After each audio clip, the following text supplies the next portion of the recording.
회사의 비위 첩보와 증거를 경찰에 제출한 공익신고자가 오히려 공범으로 입건된 사실이 뒤늦게 드러났습니다. 경찰 인권침해 사건 진상조사위원회는 조사에 문제가 없었는지 보고 있습니다. 황정현 기자가 단독 보도합니다.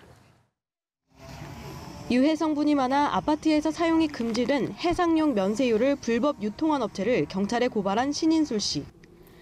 운송기사로 입사 후 2달 만에 이 사실을 알게 됐고 자신의 거주지뿐만 아니라 어르신들이 주로 거주하는 아파트에 불법 유류를 납품하는 데에 양심의 가책을 느껴 제보를 결심하게 됐습니다.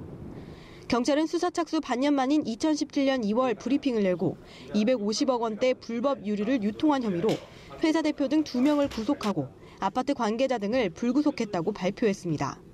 그러나 신 씨에게 돌아온 건 공범이라는 꼬리표였습니다. 기획 수사를 한 것처럼 발표를 해버리고 공은 싹 가로채버리고 저는 피의자로 만들어버렸어요. 제가 그 일에 가담을 했던 운반책이었다. 도피 생활까지 하면서 재고 고발을 해서 이렇게 밝혔지만 엄청난 이 억울한 일을 당했죠. 불법 지시가 담긴 카톡방 내용과 가짜 전표 등 내부자가 아니면 구하기 어려운 증거 자료를 제출하고 경찰 추적 수사에도 동행했지만 사건이 마무리되고 연락 한 번 받지 못했다는 게 신 씨의 주장.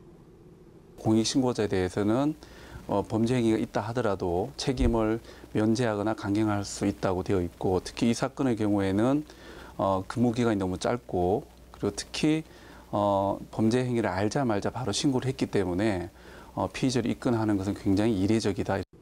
당시 수사팀 관계자는 신 씨가 6개월간 근무한 만큼 형평성에 어긋날 수 있으니 입건하되 정상 참작하겠다는 게 검찰의 지휘였다며 이후 처벌은 안 된 것으로 안다고 말했습니다. 이어 제보 후 기획수사가 이루어졌고 제보자 보호를 위해 신분을 노출시킬 수 없었을 뿐 공적을 가로챈 사실은 없다고 말했습니다.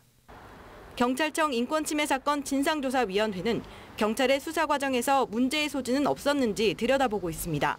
연합뉴스 TV 황정현입니다.